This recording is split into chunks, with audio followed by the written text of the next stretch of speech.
like that. You got Good Morning Indiana County. You're listening live the Acoustic Hour. Rockin' Jake.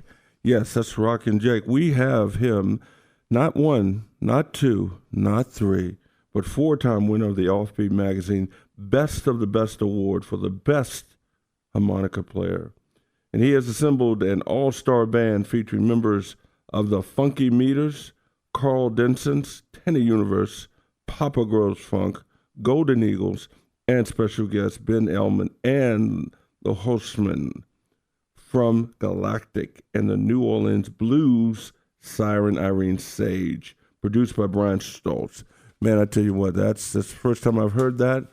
That rocks.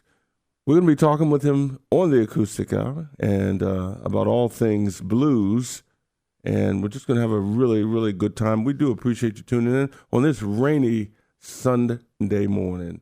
We're going to be back here in a bit on the Acoustic Hour Live with Rockin' Jake. Hi, this is Wendy from the Homemade Restaurant. The warmer weather is here, and that means it's time for get-togethers. Are you planning a shower, graduation party, family reunion, or even a wedding? Give us a call and let us bring our scratch-made, homemade food to your next gathering so that you can focus on what's really important, enjoying your friends and family. We're already booking for the upcoming spring and summer and have booked as far ahead as October, so give us a call now at 724-397-2089 and get your date scheduled. Let us bring a little bit of our home to you. 1160 WCCAS, the Acoustic Hour.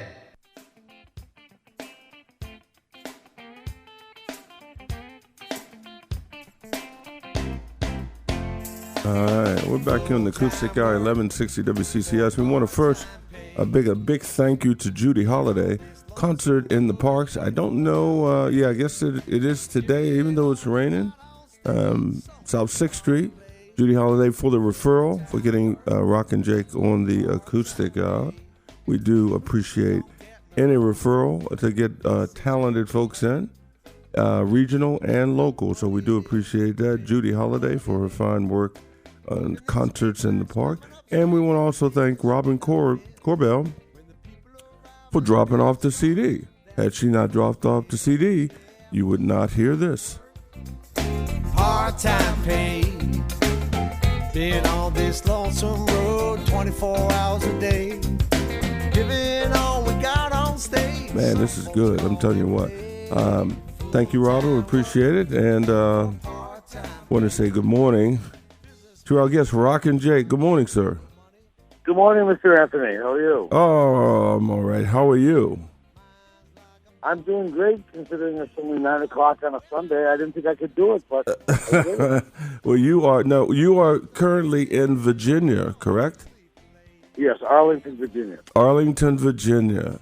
And we do appreciate you taking the time to share your music. I tell you what, I love that first song. I've been listening to the CD this morning, and very impressive.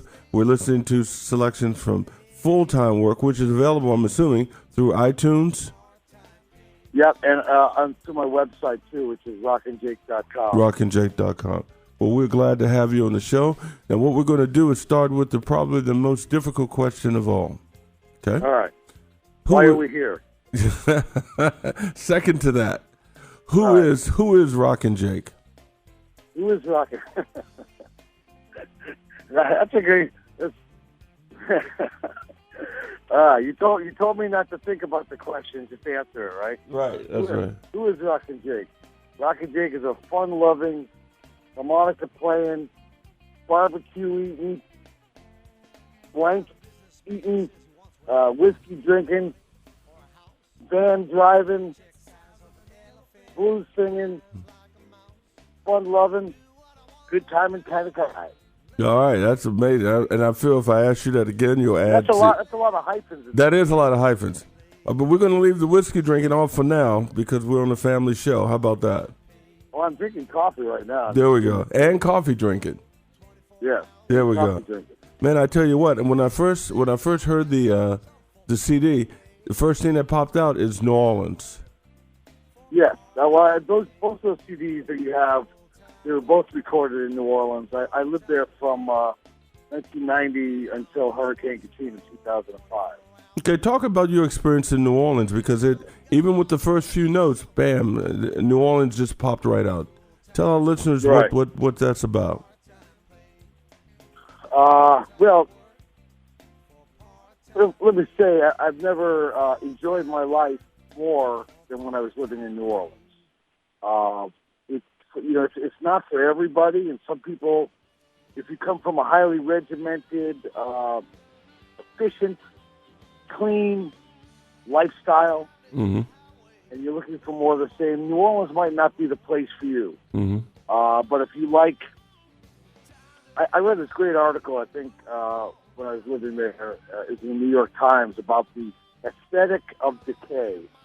And if you can appreciate that, and if you can appreciate, all kinds of random stuff, and not necessarily oh Lord.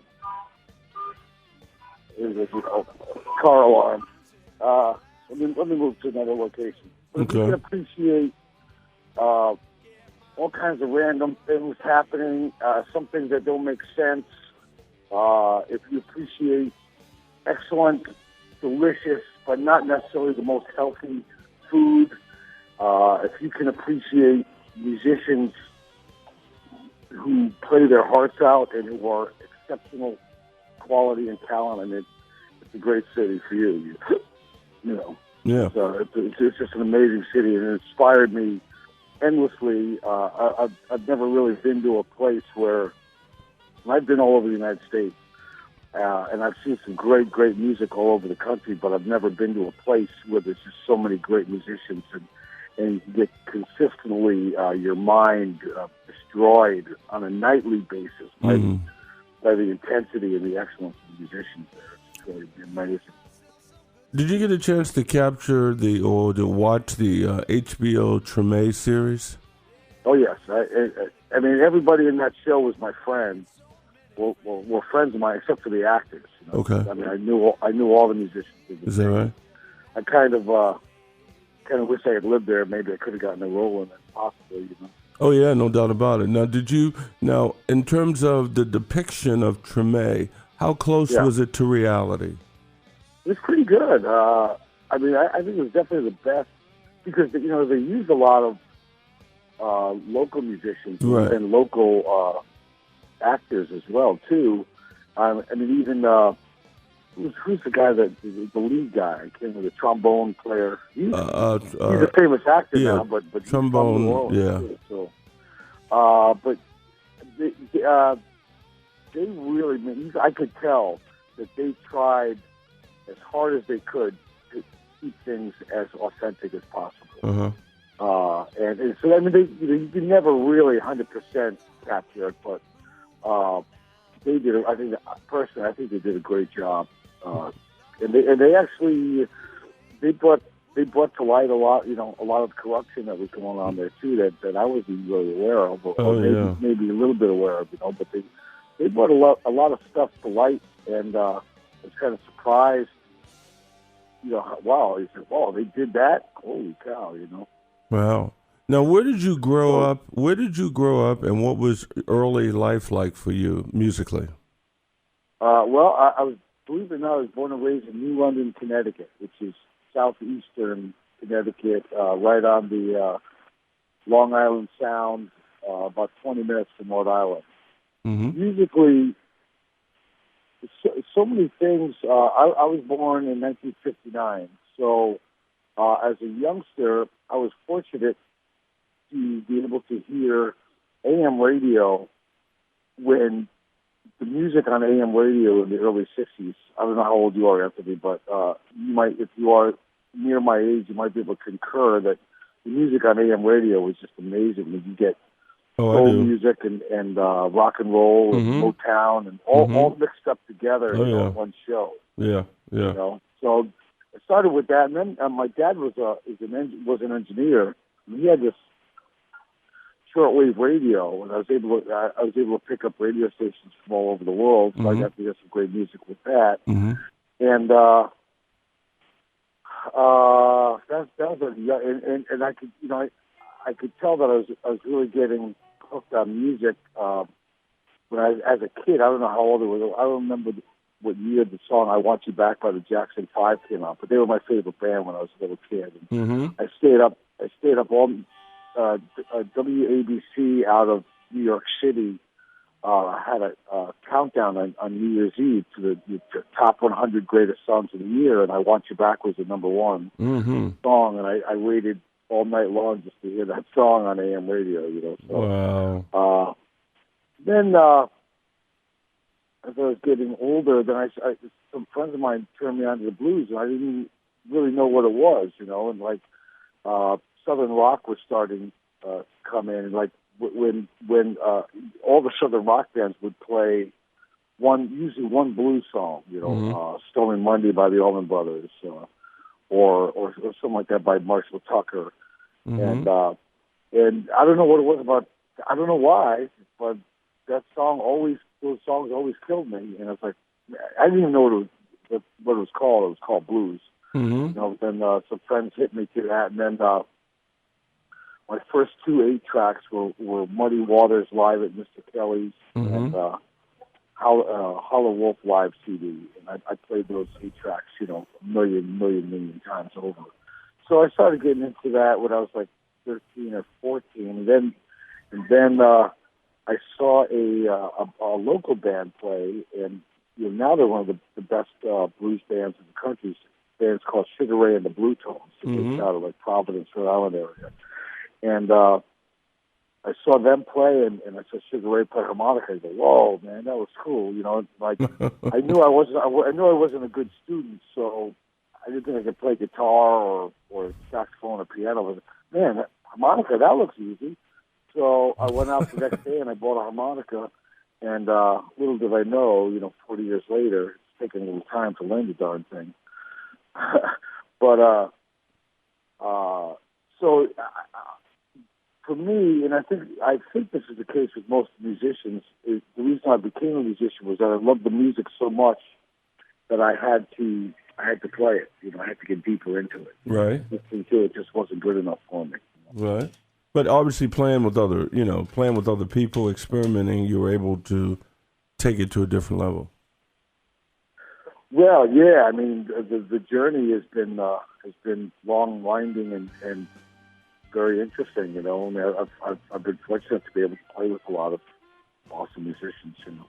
Wow. We're going to continue. We have more questions for you, Rockin' Jake, and we're going to listen to another selection from your CD. This is full-time work. The selection that we're going to listen to is Going Back to the Big Easy, and we're going to have you on the other side explain what that's all about, because every song, as you know, has a story, and I'm sure you have a story which you can share with us. And I mean, we're excited about having you here, and we're loving the music. Full-time work is the CD. Anthony. Yes, sir. Let me just mention, first of all, I really appreciate you having me on your show, but we're doing this for our show this coming Thursday at the Brown Hotel. Right. We're going to mention that. We're going to get all into the Brown and all into the fact that you're coming to town. We're going to talk about that. Right now, folks, sit back, drink your coffee, much like he's doing, and enjoy the sounds as close to New Orleans as you can. Full-time work.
You gotta like that. Rockin' Jake. Oh man, I like that. That rocks. That's a good tune. Man, that's a good tune. Wow. Man, that kind of gets you going. That's a great tune. Yeah. Well, it's Rockin' Jake. Huh? Good way to wake up. Yeah, it's a good way to wake up. Okay, then after your early years, where did you move to?